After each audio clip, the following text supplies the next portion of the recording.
I don't know if you've ever heard of sales being referred to as a paint by numbers system. Well, I've heard it be a numbers game. Yeah. So this is what I learned from Rick. He said, sales is a learnable skill, and the right sales process is a paint by numbers system.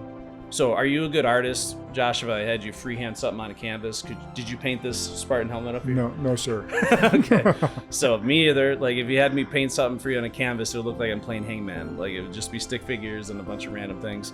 So now if you have a paint by numbers system though, and you simply follow basic instructions, take this color, put it into this section in the canvas, and you execute the whole paint by numbers formula, the step selling system, you can create masterpieces. You create Van Gogh and Leonardo da Vinci, all kinds of cool things.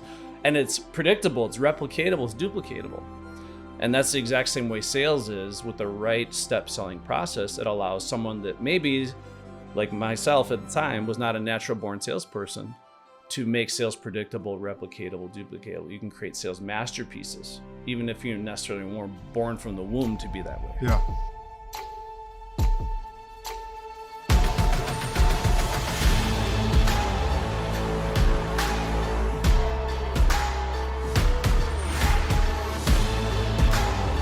This is Sparta! Welcome back to Spartan Leadership. I'm your host, Josh Kosnick. And if this is your first time listening or tuning in, welcome. Or even watching on YouTube, welcome. We are a leader-to-leader podcast, interviewing and having conversations with some of the top leaders in all industries to help you grow and have an inspiration and impact in your life. And today will be no different. I got my buddy Dominic Caminata in the building.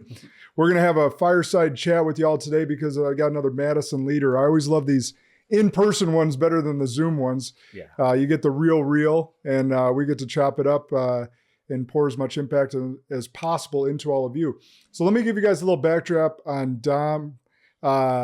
I'm going to say Dominic and Dom throughout this whole thing, so everyone will get used to Sounds it. good. Dominator. Either way. Dominator. We'll go from there. But Dominic and I have a lot in common. You'll see on his shirt with the Grosso University, the Spartan logo. So it goes really well. He's got the Spartan chain on. We got a lot of similar principles with our beliefs around Spartan culture that we'll get into today. But he's the CEO and founder of Grosso University, a leading sales training organization for the home improvement industry. With over 14 years of experience, Dom has mastered the Grosso sales methodology, training thousands of sales professionals to become top-tier producers. Get words right today, Josh. Under his leadership, Grosso University has become the #1 sales training group in its niche and transforming managers into leaders. That's an important one.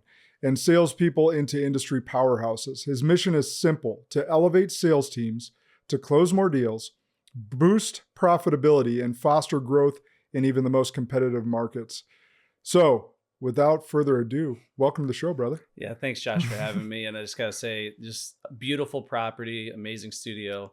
It's really breathtaking. I actually can't wait to walk more around this, but it's a pleasure to finally be here in person. We'll say what's up to the alpacas in a little bit. Yeah. I'm sure we'll hear the chickens. Actually, they come down to this wall here. Mm-hmm. So there's times you'll hear a rooster crowing behind, and sometimes the audience gets that in the audio. I feel right at home. Yeah, right. Because, you know, I got a little homestead, roosters, chickens, goats now. Yeah. We got bees, dogs. So I'm working on the alpacas. We got to get to that level. But everyone asks me why I got alpacas, and I have a very simple answer.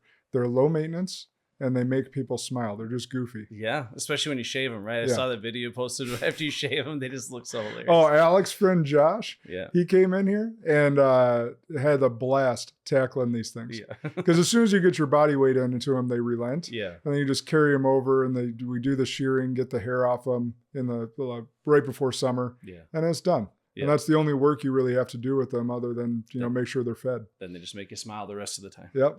And I saw this video on Instagram before we get into it. It's really funny. Their mouths, when they chew, look just like Carlton from Fresh Prince of Bel-Air dancing. Yeah, that's hilarious. Yeah. I mean, it makes sense. I mean, yeah, alpacas, I grew up out in the country. Actually, a lot of our neighbors had alpacas. So I got the privilege of smiling and watching those goofy animals most of my life. So they just stare awesome. at you and make you smile. They're cool. Love it. So tell us a little bit about your journey over the last 14 years in the home improvement business. Yeah, so I graduated from UW Whitewater in 2010. Let's go Warhawks. Yeah, Warhawks, yeah. And wrestled in college. And I went for entrepreneurship. So it was actually in the beginning stages when Whitewater had an entrepreneurship major, which was kind of unique in its time. And like a lot of kids graduated from graduated from college, had no idea what I was going to do. And as a child, my father owned a demolition company called RJ's Westside Demolition. So like some kids can relate to, I grew up doing physical labor, had a sledgehammer in my hand since I could walk. But through the years of my dad being in the trades, I had a pretty good background and understanding of construction. You can reverse engineer most things in demolition and figure out how to put it back together. And some people can. Yeah, I don't some know people that I can. could. Yeah. And so when I graduated from college, I had my business degree. I had a background in construction. I didn't really know what I wanted to do. It was actually my mother that gave me the idea. She's like, why don't you look for a job being an estimator for a construction company? So I went on the Google machine, started looking up estimator construction, and I was on Craigslist of all places. I saw this ad on Craigslist and it had a really good hook on it. It said a rare opportunity. So I click on the ad and it's this company called Mad City Roofing, Siding, and Windows in Madison, Wisconsin that was offering this rare opportunity to be an outside salesperson selling windows and siding and roofing, giving masterful presentations in the home. You don't have to generate your own leads. You can make over 6 figures your first year, which a kid coming fresh out of college, it felt like $1 million. Didn't even seem like real. And the big headline was you're giving presentations. Now, there's one thing I learned about myself in college. You know, I was in the 50% of my class. I made the top 50% possible most of my life. I struggled academically in school, but I really discovered myself in college. I realized I had a knack for giving presentations. I did really well. Anytime I got up in front of my class and gave presentations, I did well. And as a matter of fact, in Whitewater, they had a business plan competition they did every year. It's called the CEO Business Plan Competition. In my senior year, I won the whole competition. I got an automatic A in 3 of my classes. I got a $5,000 grant. I got all kinds of stuff. And it was very much like Shark Tank, where you're in front of real world bankers, investors, judges, basically pitching your business venture. So I knew I could give good presentations. So I'm reading this ad. I can make 6 figures a year. I know about construction. I can give presentations. This seems like a no-brainer. So I call and I talked to this ray of sunshine called Leanna, her name. And she was absolutely phenomenal to talk to on the phone. And I'm falling in love with her on the phone. And she gets me in for an interview. And kid come fresh out of school, no sales experience. I didn't know the first thing about sales. I get this interview with Nathan Richmond, the president. He was the sales manager of Mad City at the time. He wasn't the owner that he is today. But he had just come to Mad City 2 months prior to me coming in for an interview. So Nathan Richmond came in March of 2010. I came in, it was like May or June, end of May, beginning of June for the interview. And he just liked my attitude, and he could tell I had a really good background, work ethic. I was an athlete. So I was one of his first hires. And thankfully, Nathan Richmond brought to Mad City what was called the Grosso 10-step sales process. Now, if someone has zero sales background, it's of course very helpful to have some sort of roadmap to the sale you can learn, because I didn't know the first thing about closing sales. I couldn't close the door with the wind behind me at the time. I was so poor I couldn't afford to buy clothes, much less close a sale. And I really gravitated to that system because I had to. So now going through the training, there's this guy named Rick Grosso. I was watching him on video. Rick Grosso had an audio series called Yes, I Am a Closer. These were CDs. I always joke about it. It was on an 8-track because he was old school sales trainer. But I learned his Yes, I'm a Closer. He had this ready, aim, goal. And I immersed myself into the training. And my first 7 sales in a row, I closed everything. I closed my first 7 deals in a row, not knowing a clue as to what I was doing. And I started to quantify the opportunity. I'm like, man, if I could do this every week, what would that look like? If I could do that all month long, what would that look like financially for me? What if I could maintain that all year? And immediately I saw the opportunity, the freedom, abundance, prosperity I could achieve with this gift of the sales process. And I became obsessed with it. So I believed in it wholeheartedly from the very beginning, and I made it my mission initially to master it better than anybody. And I'm happy to announce that I was a salesman of the year my first year, the first $1 million producer. And Mad City every year, they did a good job doing these award ceremonies, recognizing the top performers. And in 2011, after I won Salesman of the Year the first time, they had an award ceremony at Ruth's Chris. And that's where I met Rick Grosso for the first time. He was a surprise guest. And he comes in with his Robert Graham dress shirts, his solid gold Rolex watch. He comes in with a smile so wide he could put a banana in there sideways. And he's sharing all these stories about his life and the place he's lived and traveled, his beautiful house in the mountains in upstate New York. And then he's got this beautiful place on the beach in Florida and the thousands of people he was able to influence in his life simply by sharing his wisdom with the world. And there's something about that moment, spending time with Rick, having that dinner, getting recognized, very emotional moment for me.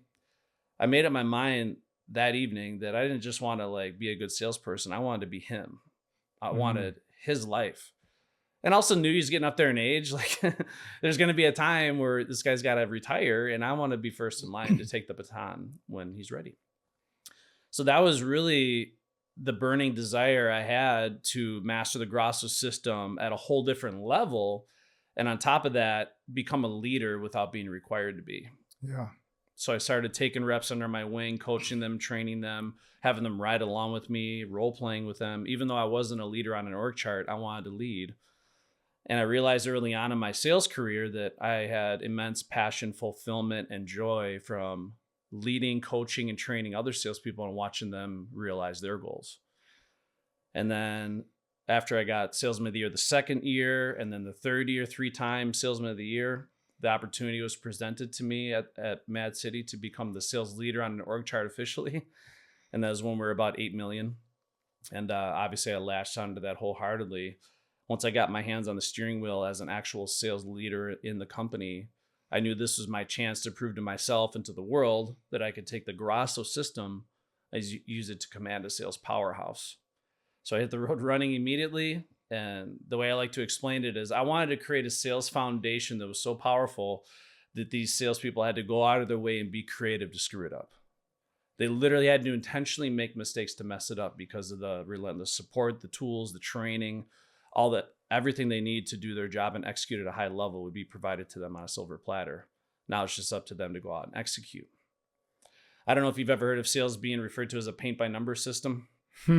Well, I've heard it be a numbers game. Yeah. So this is what I learned from Rick. He said, sales is a learnable skill and the right sales process is a paint by numbers system. So are you a good artist, Josh? If I had you freehand something on a canvas, did you paint this Spartan helmet up here? No, sir. Okay. So me either. Like if you had me paint something for you on a canvas, it would look like I'm playing hangman. Like it would just be stick figures and a bunch of random things. So now if you have a paint by number system though, and you simply follow basic instructions, take this color, put it into this section in the canvas, and you execute the whole paint by numbers formula, the step selling system, you can create masterpieces. You create Van Gogh and Leonardo da Vinci, all kinds of cool things. And it's predictable, it's replicatable, it's duplicatable. And that's the exact same way sales is with the right step selling process. It allows someone that maybe, like myself at the time, was not a natural born salesperson to make sales predictable, replicatable, duplicatable. You can create sales masterpieces, even if you necessarily weren't born from the womb to be that way. Yeah. So that was my goal, is to create such a simple and powerful paint by numbers system foundation for my team that they would literally have to blatantly not follow the instructions, the basic instructions, and screw it up intentionally. Yeah. So, man, there's so much there. Yeah. I gotta stop you there. So Rick did a brilliant job at painting a vision. Yes. That you wanted for your life. The wrong person takes that as, oh, he's a showboat, the Rolex, the house, all that. The right person goes, I want that. Yes. The other thing you mentioned was the ride-alongs. Before you were a leader or a leader on the org chart, if you will, you were leading by example and showing them the way. This is a lot of times where people get this wrong. This is what we did in our financial advisory firm as well.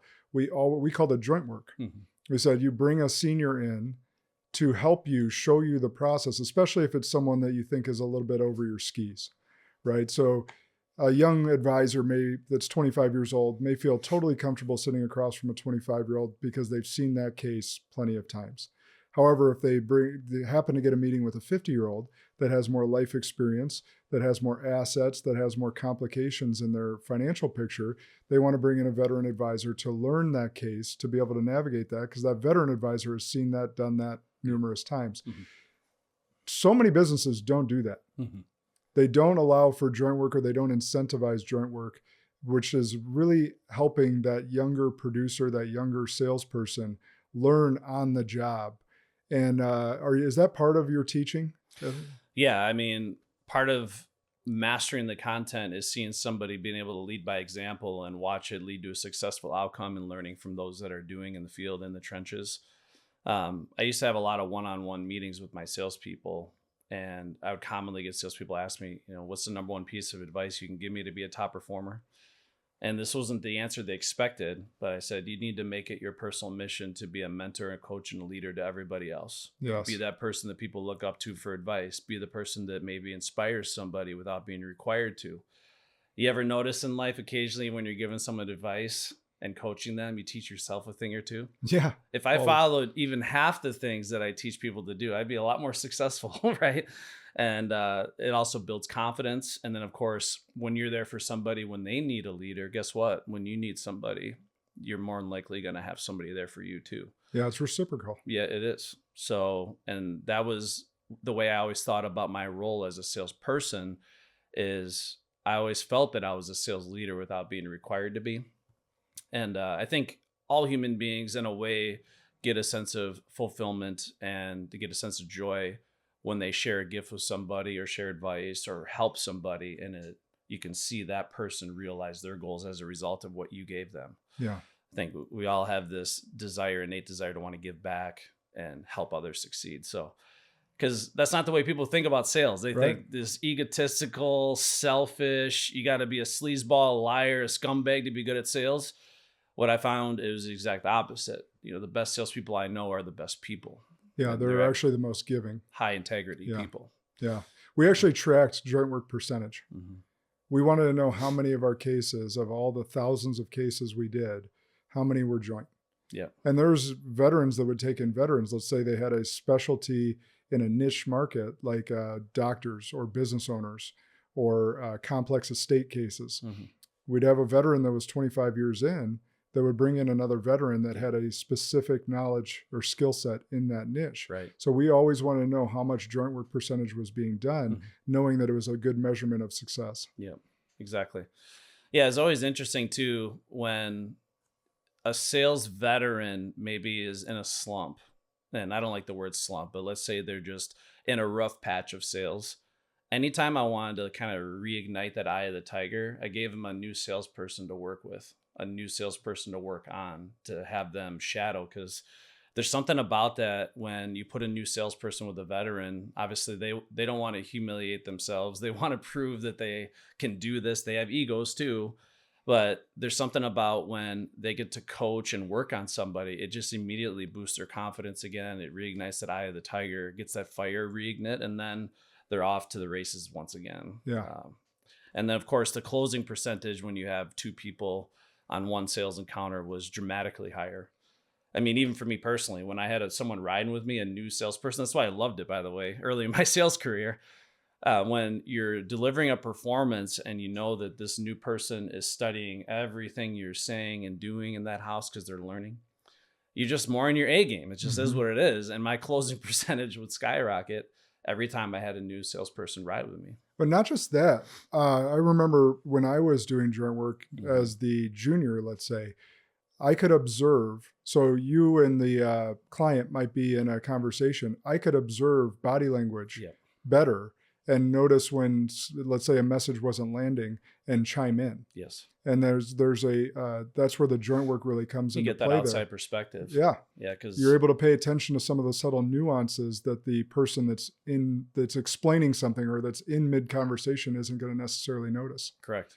Yeah, that's absolutely vital, because for most salespeople, unless you have this stuff mastered and memorized at such an unconscious level that you don't have to think at all about what you're doing or saying, it's impossible to think about what to say, the right things to say, or overcome objections, and at the same time simultaneously study their body language, voice inflection, facial expressions, and in a lot of cases control your own disruptive emotions. Mm-hmm. So having that person that has that outside perspective certainly is valuable. And this is why, as a sales leader, for me, riding along with the reps to be that outside perspective was non-negotiable. I had to be in the trenches with my reps. Yeah. So, All right. So everyone, you're getting this already. I should have stated this, but he has a very niche market that he works with, but we're talking sales that's applicable to yes. all, Mm-hmm. right? So let's talk about the transition from you go from being top salesperson year over year over year, Yep. and then sales leader. Okay, now I want to do my own thing.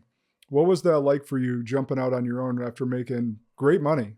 Yeah. And could have rode that train for a long time. Yeah. And you choose to go bet on yourself. Tell us about that transition.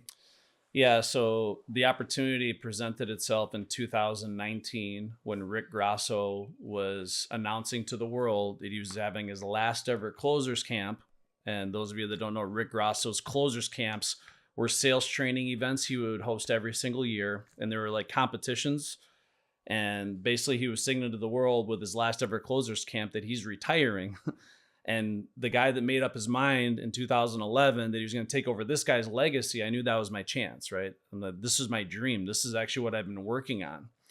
And it was seemingly by fate because between 2011, okay, then I was salesman of the year up into 2012. So 2012, I finally got my hands on the steering wheel of sales leader. And at the time, Mad City was about 8 million. From 2012 to 2019, I was able to grow the sales team. And again, there's a lot of pillars that affect growth, but in terms of sales revenue, we grew it from 8 million to 100 million in that time frame in 7 years. Wow. So I had that case study, and it's seemingly by fate is like once we hit that milestone and I had 55 adult lead babies, I mean sales professionals. I was managing Wisconsin's largest adult daycare center, and I was proud of the metrics because I had 55 reps that were cumulatively closing over 50%, which is unheard of in the industry. Then Rick Grosso announces he's having his last ever closers camp. I'm like, here's my chance, right? So I fly to Washington, D.C., participated in his event. And closers camps are competitions, so I had to mop the floor with everybody there and prove to Rick one last time that nobody knows this stuff better than me. I know it better than you do, Rick. And after I won closers camp, I took Rick Grosso out to a dinner. And Rick Grosso, he's trained, you assume the order, you don't ask permission, you don't ask for the business. And being that was his favorite sales training strategy, I used that on him. So when we're out to dinner, I let Rick Grosso know the reason I was there was, of course, to honor his last event, but also to tell him in person, I'm here to take over his legacy. And thankfully, his answer was, I couldn't think of anybody better. So that was my dream. And I founded Grosso University in 2019, as a matter of fact, while I was still the sales trainer for Mad City. And without getting too deep into the weeds on exactly what happened, essentially, when private equity buys out companies, there's certain things that can and often do happen that turn away leadership, upper management, right? So there's these culture changes and things that happen internally within organizations that can cause leadership to want to go elsewhere. And for me, I was kind of put in a position where you either work for Mad City as a sales leader and say goodbye to Grosso University forever, or you go do Grosso University. You can't do both, which is understandable. You know, private equity, they want to protect their intellectual property. They don't want me training the competition, which I get. But I was put in that position where I either pursue my dream of Grosso University or I stick with Mad City, to your point, making a shitload of money, making 7-figure income as a sales leader.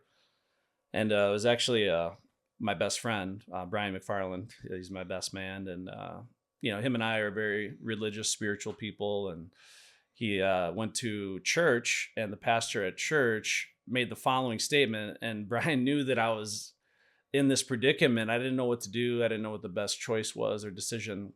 And one of the big messages at church was, occasionally in life, if you want to walk on water, you got to be willing to jump out of the boat.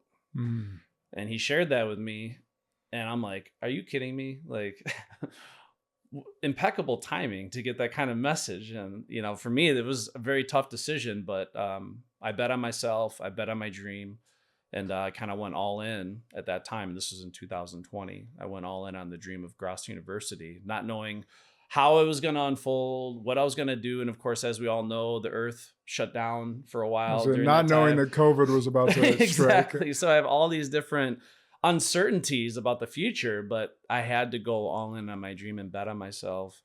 And it was actually an interesting thing. You know, there's these crazy things that happen in the world that can either be the death of you or it can be the best opportunity, right? So at the beginning of the pandemic, a lot of people in our industry and many industries, but certainly in the home improvement, they weren't allowed to go into people's homes. They shut that down. Outside salespeople couldn't go into people's houses. Now, how the hell do you sell home improvements if you can't go into the home? So everyone was trying to crack the code on virtual selling. Well, thankfully, before I parted ways from Mad City, I had cracked the code on virtual selling, and I was successfully one-call closing windows and baths from my basement off of people's cell phones. And I did that by, well, I drank a lot. While I was drinking a lot, tearing up my whole step selling system apart and building it back together, I was able to reimagine our entire paint by numbers sales process for virtual selling. And I did an educational webinar in 2020 on how to sell home improvements virtually. And we had 750 people attend that webinar. Wow. I still have yet to match that with webinar attendance, but everyone was like, how do we do this? And I went from nobody knows who the hell Dominic Caminata is to all of a sudden, like a big chunk of the industry now knows, holy cow, this guy's for real. And the impact of that webinar was profound for so many companies coast to coast. As a matter of fact, it was 2 years ago, I was at a Goldman Sachs event because Goldman Sachs was getting active in the industry and they had this big home improvement event. And I had this random guy come up to me. I had no idea who he was. He came up to me and shook my hand. He was almost in tears, shaking my hand. I'm like, I'm not anyone famous. I'm not, I'm not a celebrity. I don't know what I did with this guy. And he's like, I've been wanting to shake your hand for a long time. I want to let you know that you did a webinar in virtual selling back in 2020. And it was that webinar that kept me in business.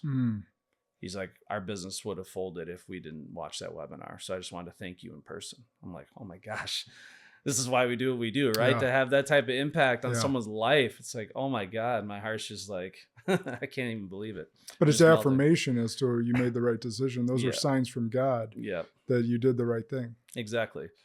So, so 2020, that really put us on the map. And, I like to define myself as a heat-seeking missile. I'm sure you've heard this before, but very much failing forward and course correcting along the way. The heat-seeking missile doesn't stop or turn around, it just course corrects, but it keeps moving forward because there really is no blueprint for what I was trying to do. And now that everything went virtual, everything's gone digital.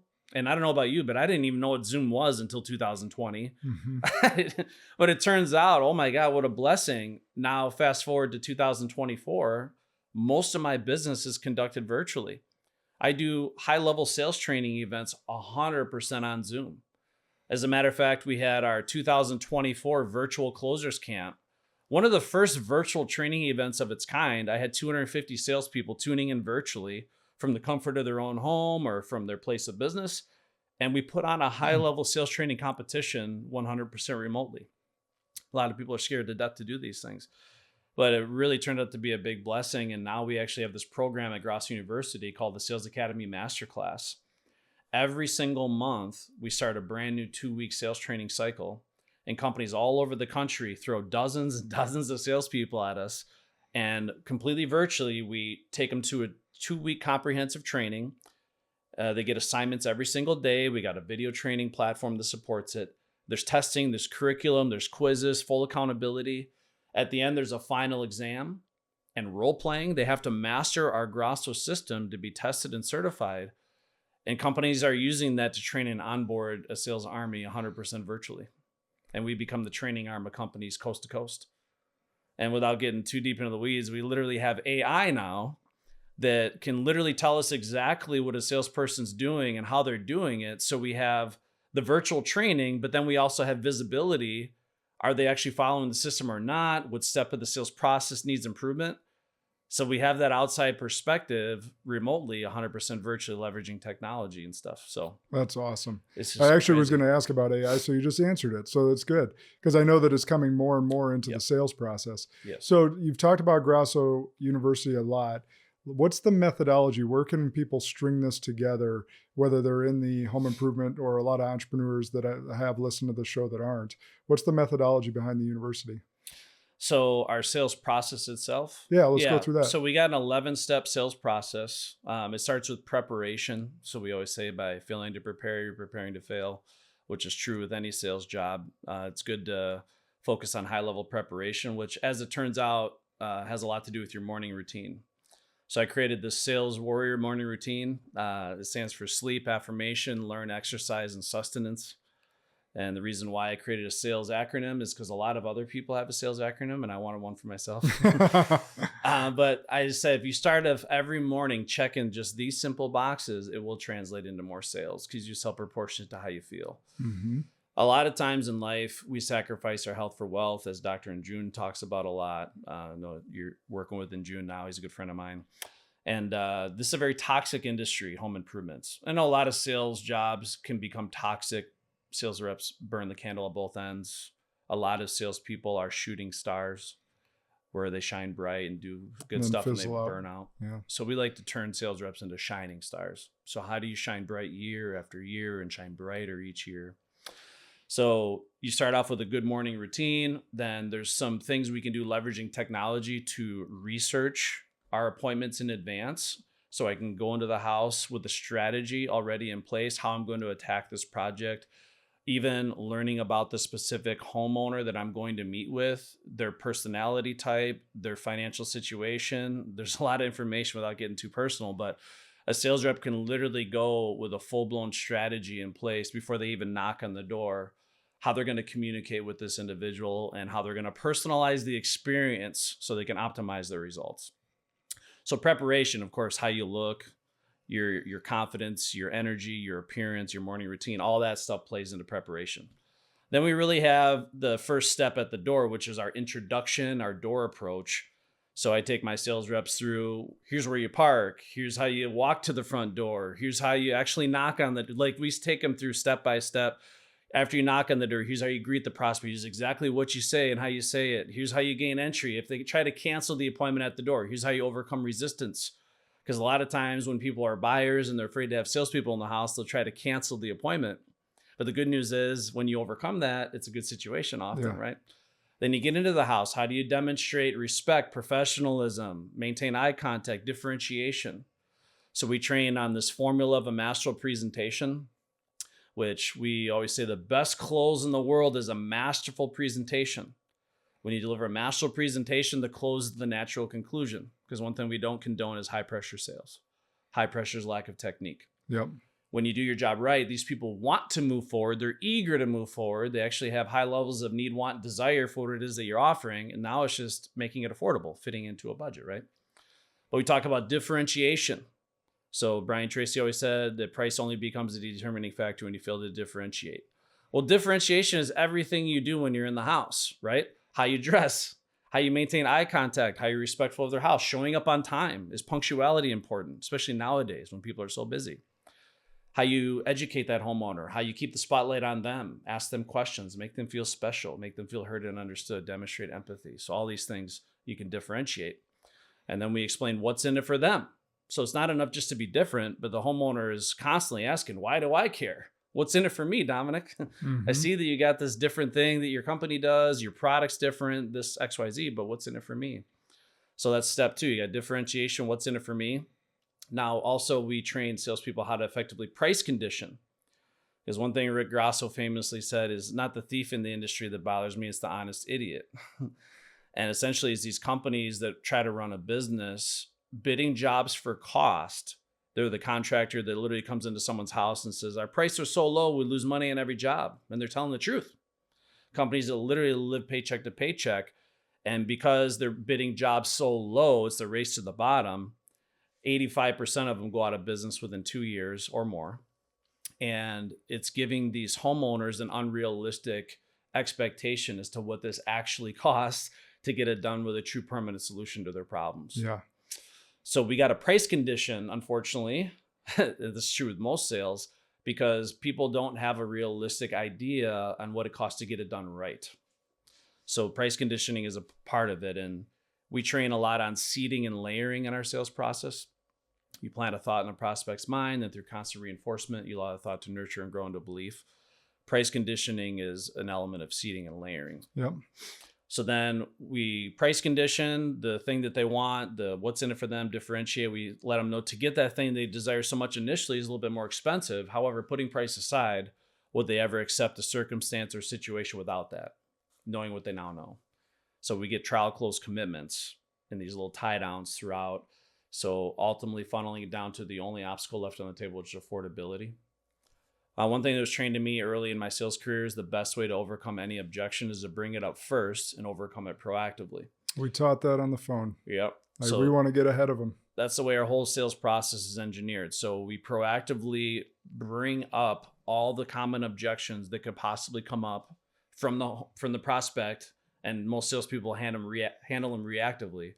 We handle them one by one proactively.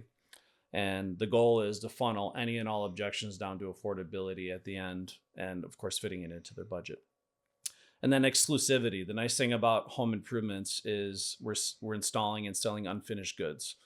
So there's always an exclusive element to how we can sell things, because nobody installs the exact same product with the same materials, with the same crews and craftsmen, with the same attention to detail the same way.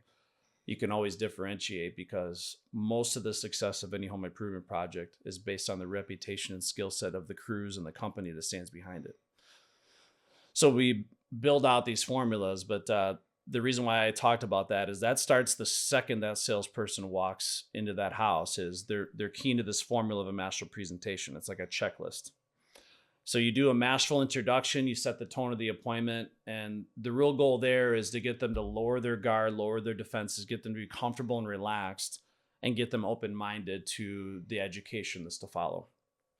Now, of course, if you don't know where you're going, any road will take you there. So the next step after the introduction is step 3 in our sales process, which is the discovery, the needs assessment. Let's figure out what's important to these people. Let's figure out if there's any hidden objections we should be concerned about, what their hot buttons are, of course. So we do a masterful discovery and needs assessment. And we literally take salespeople step by step. Here's the questions you ask. Here's how you ask them. And the goal is to make this whole thing a conversation, not an interrogation. So we want to get the homeowners to open up, because prospects, homeowners, they're just like icebergs. 80% of what I need to effectively influence them is beneath the surface. And I need to ask open-ended questions and layer those with more questions to get them to share that information with me. So you can be the best sharpshooter in the history of humanity, but if you're blindfolded, shoot in the dark, you're not going to hit your target. So that's really what we're trying to do in this discovery, is get to know them personally, start building some rapport, build a foundation of trust, but also establish that target. Like, what's the most important to these homeowners? What problems are we looking to solve? What are their pain points? How can I prescribe the right solution to alleviate them of this pain? So Rick Grosso, again, I bring up his name all the time, but he said that diagnosis without prognosis is malpractice. So before we try to sell them on anything and, prescribe a solution, we got to diagnose what's really going on. Who are these people? What's important to them? Because we want to personalize this journey for them, right? The solution.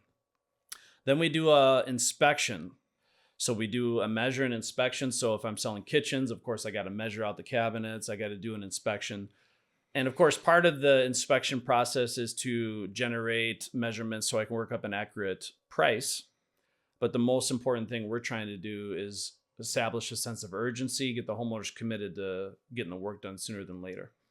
Because I joke about it. I say most customers start procrastination clause, but they just never get around to it, right? Yep. People like to put things off. So before we get too ahead of ourselves talking about how great we are and how amazing our product's going to be at solving their problems, let's make sure the homeowner first and foremost is aware of all the problems they actually have, because very few people go through their house with a fine-tooth comb. They don't really know the actual But we don't condition. know. Yeah. We don't know. Like, we just trust our GC or whoever built our house, or perhaps we bought a house. Yeah.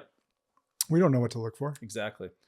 So we create awareness, pain, and trauma of what's actually going on with the condition of their home, their kitchen, their shower, their roof, whatever it is I'm there to sell. And the biggest goal at the end of the day is to get them committed, whether it be with us or any of our fine competition. This is a project you're definitely going to be getting done sooner than later. So you're getting committed to doing the work. Because unless they're really committed to doing the work, it's very difficult for me to want them to prescribe a solution sooner than later. Yeah. Then they're just going to keep kicking the can down the road and nothing's going to get done. And as we know with inflation right now, that doesn't benefit anybody.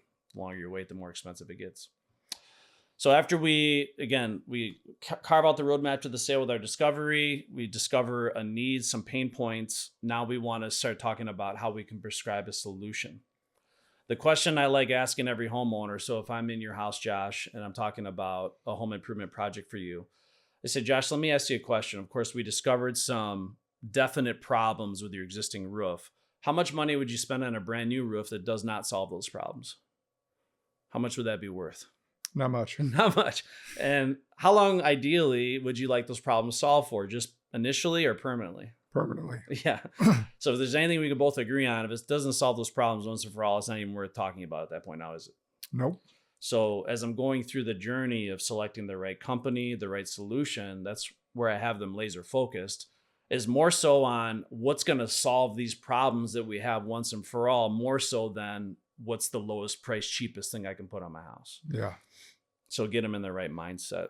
And that's really what it is. But that is so crucial. I mean, you just went super tactical, which is great because I love giving people tactical advice. Yeah. But that focus right there that you ended with is so crucial in all sales. 100%. Yeah. So we go through now. People have, of course, educated homeowners, especially nowadays, they want to have this sense that they did their due diligence. And I, as a salesperson, I don't want to try to force somebody into my solution or else. I want them to feel like they gave me their informed consent. So a big part of our sales process is what we call evolution. It's the industry options, where literally we take them on a full shopping spree and we educate them on all the options that are available to them to solve this problem. And with the right sales strategy, we actually have the homeowner go through one-on-one and come to their own conclusion that the only true permanent solution to their problems, of course, is our exclusive offering. That's the only one that really makes sense for them, that's going to solve it once and for all. But it's not me bad-mouthing the competition. It's not me sitting there, picking apart what everyone else is doing. It's just simply, it's very consultative. I'm like their guidance counselor here, a trusted advisor, their assistant buyer, taking them through step-by-step the industry options. And I even go as far as we have physical samples of all the industry options. We have the brochures, the warranties, we have pricing proposals on all the different alternatives, so they can see the whole industry at a snapshot and come to their own conclusion that the best solution to their problems is what we're offering. And that's where you can funnel all the objections down to affordability. So shop around, of course, the common objection. How do I overcome shop around proactively? Well, I got to take them on a shopping spree. And we train a lot on engaging the homeowner's senses, getting physically and mentally involved, putting things in their hands, because they'll retain, 5-10% of what I say, but they'll retain 60 to 80% of what they see and experience physically. So there's a lot of that with our sales methodology, what we train on. But essentially, this is all part of the masterful presentation. And then at the end of the day, at the end of my presentation, I have 4 questions that I ask every homeowner.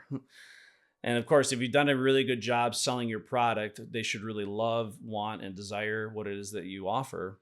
But we always say, now that you're an expert on the subject, on a scale of 1 to 10, how would you rate our exclusive roofing, siding, or window solution at Grosso University? If you've done your job, they should always say a 10. And then you inject some here. Only a 10, I don't get 11 or 12. So if you hear you correctly, and I think I do, this is the solution to your problems, and we are the company you'd like to install that solution. Now, of course, if you've done a good enough job, you should always get a resounding absolutely. So John and Mary, at this point, all my customers tell me the only thing that will keep them from moving forward and scheduling the work is affordability. Is that where we stand? Yeah. In that case, we can make this affordable and fit into your budget. Would there be any reason we couldn't move forward and get you on our busy schedule? So before we even slide over a price. Say that again.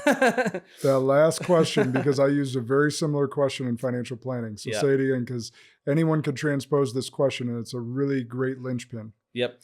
So in that case, if we can make this project affordable and fit into your budget, would there be any reason we couldn't move forward and get you on a business What schedule? are you looking for there? A no. because that's when the negotiation starts. Or second best Yep. is they actually give you a different reason. Yep. You draw out the venom. Draw out the objections. Yeah, yes. you draw out that objection because that could be below the surface Yep. where right. So yeah, you're looking for the no. Yep. However, if they do have something, you want it out, you want it aired out right there. Correct. 100%. Yeah. And of course, when they commit to that, and this is something that we train throughout the whole sales encounter, as I'm getting these commitments, closing these doors, I'm getting handshake commitments on all these things. And I should feel very, very confident that before I even show them the total investment to own this product or service or solve their problems, that I'm this close. Like literally the only thing stopping them from moving forward is affordability. That's it. If I followed the system correctly, and this is where you can leave every house knowing that you're not a high pressure salesperson. You didn't strong arm somebody into something they don't want to do. Rick always said that when you deliver a master presentation and follow the process correctly, the homeowner should only be saying three things. I need it, I want it, I must have it. I need it, I want it. How much desire is there for your solution? Or are you trying to shove something down someone's throat that they don't need, want, or desire? Nobody wants to do that. And that leaves buyer's remorse. That's what gives the whole profession of sales a bad name. Yep. So I got to earn that right. You're earning the right to assume the order every step of the way. But then certainly once you get to that stage, it's important that you do assume the sale with a relaxed, assertive confidence, knowing that you do offer the best solution to their problems. And of course, if you've done your job right, they feel the same way. Yeah. And then of course, once you get the price on the table, we have a whole closing sequence from price delivery, financial terms, return on investment.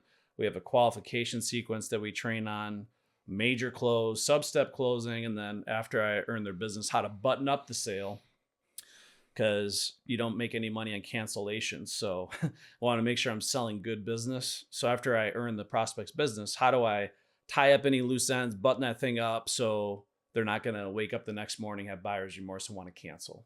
Yeah, that's so good. Yeah. So there's a lot in between. Obviously, it takes me typically weeks to train the whole system. Yeah.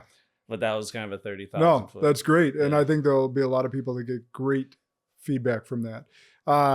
So let's talk through sales leadership, because I know that's really important to you. And you Yes. took that on as an early. And one of the things you said earlier that I wanted to key on, because it was a powerful epiphany for me as well. Early on in my career, I was in sales leadership and in the financial planning world. And I found myself finding joy in that role more than just personally producing. And you mentioned that as well. Here's a great indicator for all of you that are thinking about appointing a top salesperson to a leadership role, okay? If there's jealousy or envy, they are not cut out for leadership. Yeah. Because I didn't realize this until I had witnessed some different happenings. One is I recruited someone that was truly better than me. And I didn't have any jealousy or envy. I was nothing but proud and joyful for his success. That's when I knew I was meant to be a leader. However, I've seen others that were threatened by that and had some jealousy and envy of someone that started kicking their ass. Those are not meant to be leaders. They can be great salespeople, but they're not meant to be sales leaders. So talk about how you're teaching now sales leadership to these companies. Yeah, so it's interesting because, and again, I have the same mindset of leadership that you have, but I've seen leaders that intentionally hold their salespeople back and feel threatened when that salesperson performs beyond anything they ever achieved as a salesperson. It's absolutely crazy to me that that's even a thing. But I actually define sales leadership a couple different ways. Now, going back to sales, we actually have a definition of a salesperson at Grosso University, which salespeople are agents of influence that can influence other people in the direction which they want them to go. So that's how we define a salesperson. Now, I think of a leader is very similar. So if I'm trying to lead somebody, I'm trying to figure out a way to influence them in the direction in which I want them to go. So I modify the definition a little bit, but I define sales leadership, or leadership in general, as you're an inspirational agent of influence that's navigating your team to a clearly defined destination. So that's how I define leadership. Now, I always define my leadership style as selfishly selfless. So now, of course, I have ambition. I have goals, things I want to achieve. I want success for myself and my family. But I also know it's common sense to me that the only way to get there is to help enough other people get what they want in a completely selfless manner. And to your point, and the same thing that I fell in love with leadership is as soon as I had these people realizing their goals and achieving success on behalf of a gift that I gave them, whether it's the coaching advice or tools or samples or supplies that I provided, I got more fulfillment out of that immediately than I ever got out of my own success. Mm-hmm. And I think of myself as a coach. So a coach doesn't necessarily have to be the best player on the team. And actually, they're proud when they train athletes or other people that achieve things way beyond anything they've ever achieved, right? Yeah. I actually, I made a joke about this in one of my leadership presentations that Andy Reid from the Chiefs and Patrick Mahomes, right? So after they won the Super Bowl, Andy Reid came out and he's like, I could have played better than Patrick Mahomes, but I just wanted to give him his time in the spotlight, and I'm actually a better player. It's like, okay, why is Andy Reid the coach and Patrick Mahomes is the player? Well, Andy Reid, I'm guessing, knows the playbook really well. He probably knows it forwards and backwards, and he knows how to take people of all different strengths and weaknesses, different athletic abilities, a diverse group of men, and get them to execute a mission, achieve a common goal, right? Following the plays, following the playbook.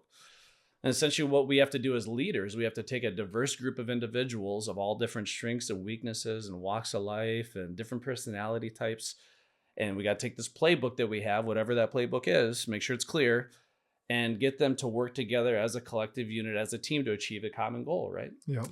And it's a very, very selfless endeavor. And to your point, a lot of salespeople get into this role and they try to exert themselves as the alpha, as the authority, throwing their ego around, talking down to their team. And there's a lot of negative pressure to perform, a lot of threats. It's very much a cutthroat type of sales culture. Mm-hmm. You either hit your benchmark or you're fired. And what I train sales leaders to do is the opposite. And again, I'll bring him up again. Rick Grosso, he said, one of the most important things you want to do as a sales leader is be their cheerleader. So build them up, keep them focused, keep them inspired. I talk about KPIs. Most important KPI in leadership is keeping people inspired. You know what? I don't mind you bringing him up, because you're giving credit where credit's due. Yeah. So many people nowadays rip people's shit. Yeah. I've heard people rip my stuff and not give me credit. Yeah. Like it's one of those things where no, give credit where credit's due. If you truly can't remember where you heard the quote, like it's not mine, I heard it somewhere, whatever. But I don't mind you bringing them up because you're giving credit where credit's due. Well, this is the show. It's like, leadership is a trainable skill. It's a learnable skill, just like sales. And Rick Grosso always joked about this too. He said, plagiarism is when you steal everything from one person. Research is when you steal everything from everyone. Yeah. So I'm just doing research, right? But there's nothing new under the sun. We got to give credit where credit's due. But yeah, leadership is, I always thought it was common sense to me that the more I could pour my heart and soul into the success of my team, my success behind the scenes was an inevitable byproduct of that. And that's what I realized at Mad City, why I was making so much money and kicking ass, is because I was pouring unbelievable amounts of energy and passion and effort and work into the growth and development of my sales team. And I got all kinds of stories I share where I had a guy literally that came to Mad City that was homeless, living out of his Mini Cooper of all cars. It's not the ideal car to live out of. But literally, you give them this gift of training and leadership and support, and you ignite belief into that salesperson, and you give them this gift of this paint by number system. And then you fast forward 2 years later, you see them, they got a new fiance, he's got a Mustang 5.0 in the garage, he bought a new house, dream house, and he's living life. And is because of this gift that you gave. Yeah. It's the gift that keeps on giving. If that doesn't give you the most immense sense of fulfillment and joy, then leadership's not for you. Yep. So, and that's what I instill in other sales leaders. And one of the biggest mistakes where you can see the leadership's really not for certain people is where they try to do the job for the salespeople. Yeah. They can't take their damn hands off the steering wheel because they want to stroke their own ego saying that I closed that sale for you or whatever. So I actually had this company I was working with where the sales leader was single-handedly closing 70% of all the sales for their team over the phone. So the salespeople literally called the sales leader from the house. They would hand the phone to the homeowner, and the sales leader would close them over the phone. And the sales leader was proud about that. And I let them know, like, hey, what happens when you go on vacation for 2 weeks of sales performance? knowing the 70% of all the sales are coming from you closing them over the phone, what happens to sales performance? Tanks. So more than you doing the job for the salespeople because you can't take your hands off the steering wheel, wouldn't it make more sense to empower your salespeople with relentless training, support tools, so they can do it on their own accord? Wouldn't that make more sense? So that's just showing you the different mindset of leadership is I'm not here to drive the ship and navigate the course and pick the destination. Yeah, you can be the visionary leader, give them clear direction, but then take your hands off the steering wheel, let your team drive the ship. Yeah. And your job is to empower them to take it to places that you can possibly go on your own. Yeah. 100%. So, yeah. And don't you think you'd close more Yeah. with those empowering those other people? That's one of the things I learned. It's not scalable if you're doing it all yourself. Well, I learned this in financial planning as I grew in my leadership prowess. I could possibly service 500 households. Yeah. Well, Mm-hmm. right? Because you want to provide, because you're meeting with it's not a one-time sale. You're literally meeting with these people, evolving their financial plan. So 500 was max, probably less than that. But as I learned is if I train people, if I develop people, my impact now, right? If they can like I impact 10 and they can each service and fulfill the dreams of 500 households. Yep. Now my impact's vastly greater. Yep. Right. And that's what you got to think of as a leader, not And just. now at this stage where you're building leaders. Yeah. So you can build salespeople, but then you can build leaders, and that's where leadership multiplies, it snowballs, it compounds. Now, this is why I love kind of you and I are similar, where I spend most of my time training and developing leaders now. And then that whole leadership snowballs and multiplies. So at this stage, I'm sure you feel the same way. The fulfillment I get now is so profound because, of course, I have training for salespeople, but because I'm training leaders and those leaders are having an impact on all the people that they're leading, now it's just like, oh my God, to think about this way you said in my intro, thousands of salespeople that I've had the privilege of influencing, adding, positivity to their life, giving them tools to succeed, hit their goals. It's just crazy. This is why I define my job at Mad City as like being a parent. When I was at Mad City, it was like being a parent. You wouldn't trade it for the world. It was really 24/7. You raise it from its infancy. You can't beat that experience in your life until you get to be a grandparent. And the grandparent is you did all the things you absolutely loved about being a parent, and then you give it back when you're done. So Yeah. that's kind of where I'm at now, is like I get to focus on all the things I absolutely loved about my position at Mad City. But, now I'm giving it back to them. Now you go do it. And to have the trickle down effect that you do on so many people is great. Yeah. Let's go back to, we're burning time. Let's go back to preparation. You mentioned how you show up. And so for those of you now watching on YouTube today, Dom's built Diesel now, but a year ago, Dom was not Diesel. No, I wasn't. Dom just competed in a natural physique competition this past weekend. So he's still got some of his spray tan on and looking good, but he's Jack Diesel now, but a year ago you weren't. So what was this mental transition for you? Because I know preparation, how you show up is a big deal. Yeah. So I'm really glad you brought that up. So we have these self-images of ourselves, right? And, these images we hold in our mind of who we are and what we're supposed to look like and all this stuff. And a lot of times people have a false image of what they really look like. Even when you look at yourself in the mirror, sometimes it's not accurate. Like you got to start taking pictures of yourself and getting vulnerable. But I've always been an athlete. I've done bodybuilding in the past. As a matter of fact, my last competition was in 2018. And to your point, after the pandemic, I started to open the gym door less, open the bottle of bourbon more. I got to a point where I was drinking 7 days a week. I was putting Bailey's and Kahlua in my morning coffee, for God's sakes. It was just ridiculous. And my diet was all shot to hell. And I ended up bulking up to like 240 pounds, which I'm only 5'7". So 240 pounds is a perfect weight for someone who's 6'7". So it didn't look the greatest. And things started to jiggle that didn't used to jiggle. Things started to hurt that didn't used to hurt. My sleeping, I got some testing done. My cortisol levels were off the charts, which is trending to the point of cellular disease and disease. Because, of course, if you can't sleep and regenerate, that can lead to all kinds of lifelong debilitating effects. So I've had this thought in my mind that I'm going to get back in shape because I still feel deep down I'm the warrior, but the mirror wasn't reflecting that. And I actually attended an event down in Dallas, Texas. It's called Win the Storm. And there was this guy that I had the privilege of hearing speak for the first time. And I didn't know who this guy was until I saw him speak as a keynote speaker. It was James Lawrence, the Iron Cowboy. And I know you know him. Yeah. Those of you that don't know, just watch James Lawrence, the Iron Cowboy on Amazon Prime, the story of the 50-50-50.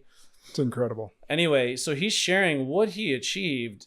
And I just couldn't help it at that point. You know, everyone can take these experiences differently. But for me, I'm just like, when's the last time you really challenged yourself, Dominic? And I'm just having this self-reflection. When's the last time you really got comfortable being uncomfortable? Because that was my problem, is I was too comfortable. I was comfortable with my marriage. I was comfortable with my business. I was comfortable with so many things.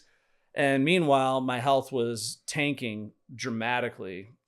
And one thing James Lawrence talked about is it's really in the discomfort and challenges in our lives where we experience the most growth, right?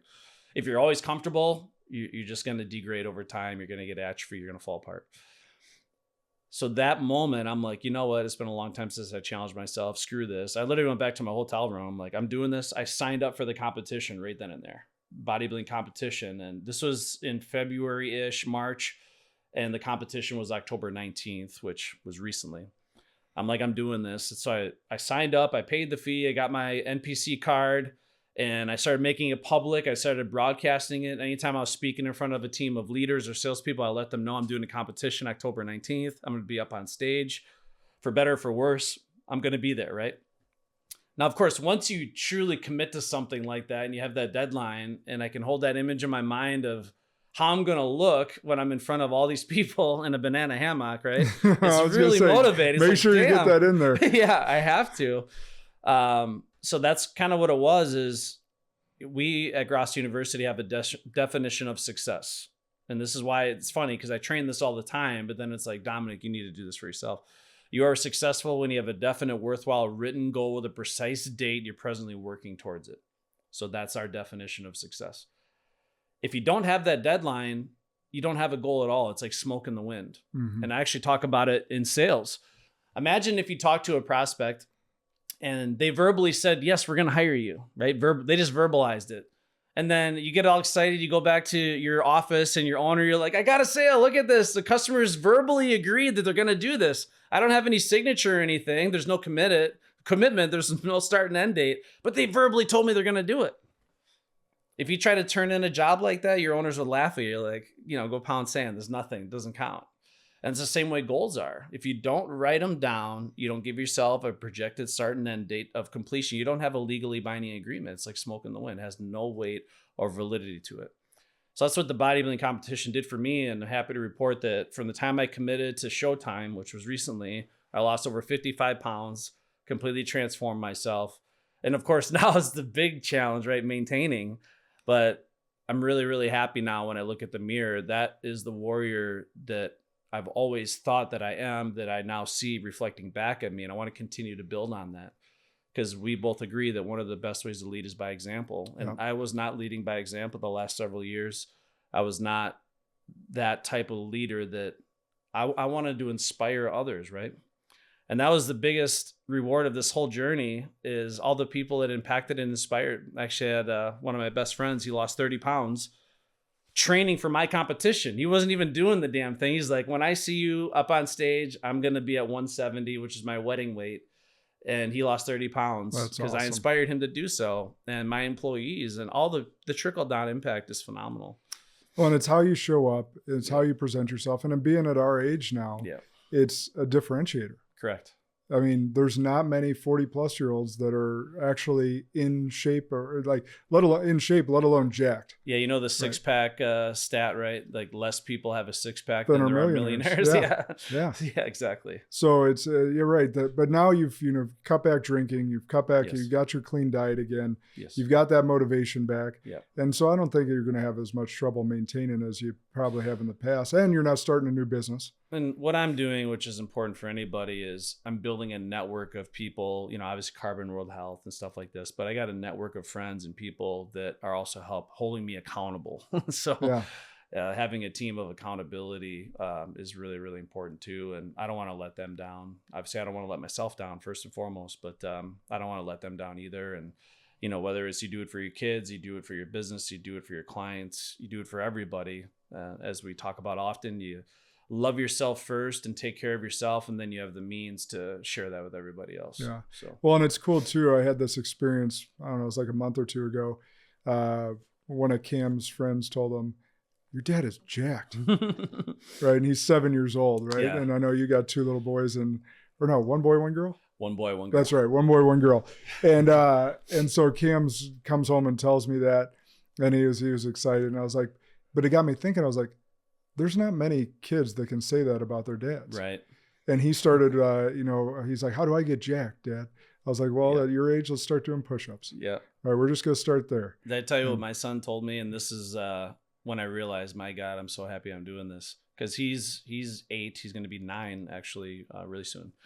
And very impressionable. But he sees the physical transformation. He sees what Daddy's doing and all the new muscles and all this stuff. And he's like, Daddy, I see you getting in shape and working out. It's making me think I should too. And now he sets a 1-hour timer on Alexa, goes downstairs in our basement. We got a little gym down there. And he starts like lifting weights and doing push-ups and working with the dumbbells and all this stuff, getting stronger. And it's just cool to see how that impacted, his mindset at a young age. And that's something he's going to carry with him the rest of his life. Well, because they model our actions far more than our words. Yep. It's actually a funny thing I saw online. My wife actually shared it with me. And it was this dad. He says, part of the reason that I stay fit, I stay jacked, is because there's going to be a point in my kid's life where they're going to have a debate with their friends on whose dad would win a fight to the death. And I don't want it to be a debate or an argument. I want them to know for certain which dad is going to win that fight. We all did that as little boys, for sure. My Yeah. dad can kick your dad's ass. Yeah, exactly. Yeah. But your dad's jacked. And especially when my daughter gets older, I'll just have a picture of me all jacked on her shirt. Just like, hey, stay away. Tread lightly. Yeah, exactly. Just like that. All right. So last thing, the Agogi. Yes. So you got that coming up, and Agogi, is it Agogi conference, or what do you call it again? It's a Growth and Profitability Summit. But you call it Agogi. Yeah, it's called right? the And Agogi. to explain why, though, because it goes back to Spartan leadership. It does. So the Agogi was the education system that Spartan warriors were brought up in from the time they were kids to the time they were adults, that turned them into the most legendary combat warriors in the history of humanity. So we kind of carry on that Spartan warrior theme, that pursuit of perfection, that pursuit of apex level organization, profitability. But profitability is the headline of all of our events. We say volumes for vanity, profits for sanity. So there's a lot of organizations in the home improvement world that rank companies based on, top line revenue, but they don't talk about, at the end of the day, what's the net profit being brought in. Well, industry-wide, the average net profit is 3%. So we talk about the opposite. I'd rather be a $20 million organization at a 15, 20% net profit versus a $100 million organization at a 3% net profit. Yeah. So one of the things I'm really blessed with, since 2019, I've built a hell of a network of successful entrepreneurs and people that I consider to be mentors of mine that are active in the business, running successful retail operations. And these people are very selfless. I mean, the right mentors and leaders are very selfless, and those people have mentors, and those mentors have mentors. But these people that are active in the business, going out there kicking ass and taking names, achieving net profits of 15 to 25%, they're literally coming up on stage at our events and sharing exactly what they're doing. So we talk about, when you come to our events, you're not going to get a bunch of theory or things that used to work 25 years ago. You're going to be listening and learning from people who are active in the business. You want to learn about how to generate more leads. You want to learn about how to convert on those leads. You want to learn about how to streamline your operations, production, labor acquisition, all this stuff, opening new markets, penetrating new territories. You want to learn any of these things, it'd probably be better to learn from the people that are active in the trenches doing it. So you're not hearing some, no offense to anybody, but some old guy that had success in the 1960s teaching what worked when, the internet wasn't around and all this stuff. So that's really the goal. And that's why we say it's legendary training for the modern world. That's what Grosso University, that's our main tagline, because it's got the legendary foundational bones of Rick Grosso's training, but it's cutting edge, it's relevant. It's going to show people what's working today. Because I'm sure you'd agree, even if you're trying to train people what worked last month, you've fallen behind, or last year.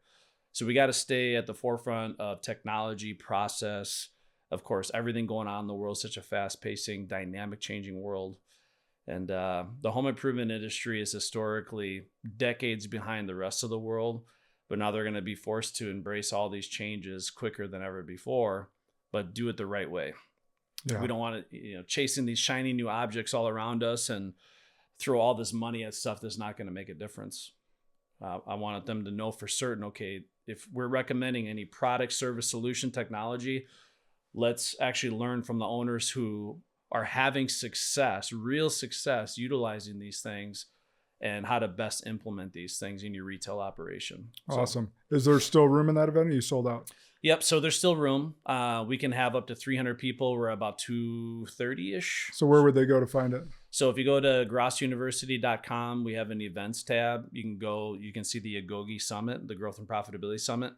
And actually, if you enter the promo code, we'll do it here. It's GU, capital G, capital U, VIP 24. So GU VIP 24. They can get a complimentary ticket, and we'll do that for your audience as well. Awesome. That's a $1,500 face value, but you still got to get your flight and airfare or But hotel. You're going to a nice place, so. Yeah, it's at the Omni Resort Amelia Island. It's right on the ocean. Absolutely gorgeous location. So make it a little family vacation. It's going to be an amazing place, and go educate yourself in the meantime.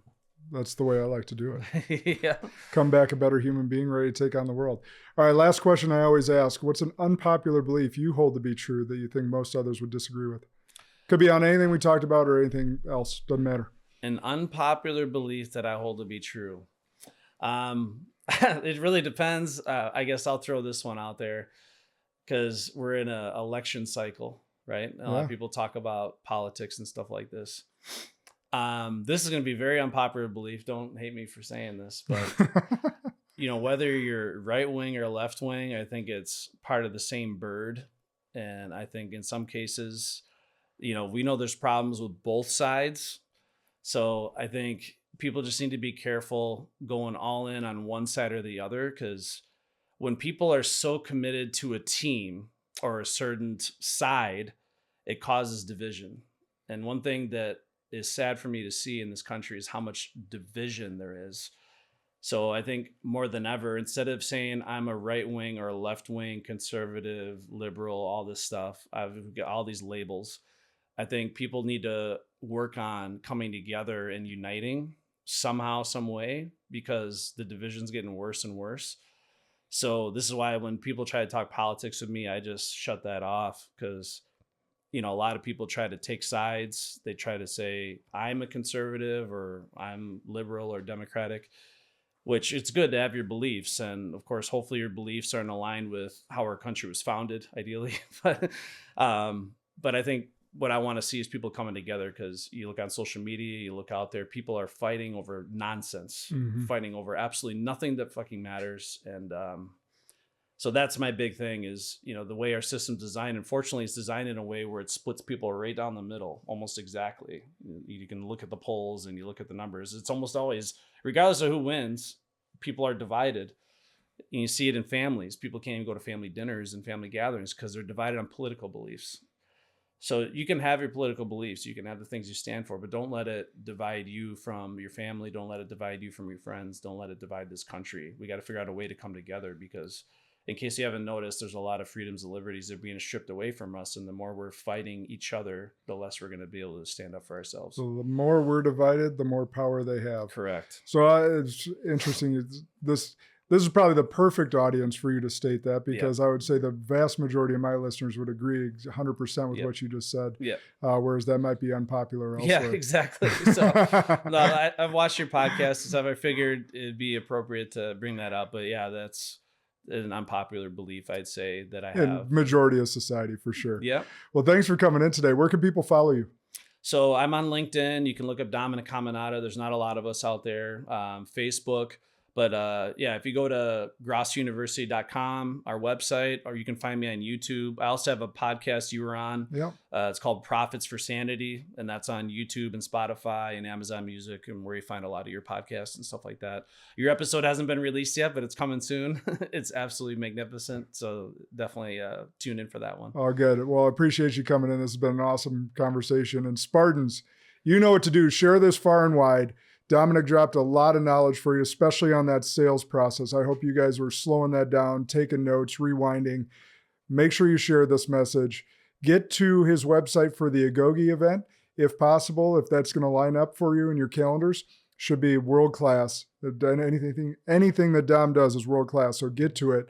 Remember, the good and great are the enemies of possible. Lead like a Spartan today.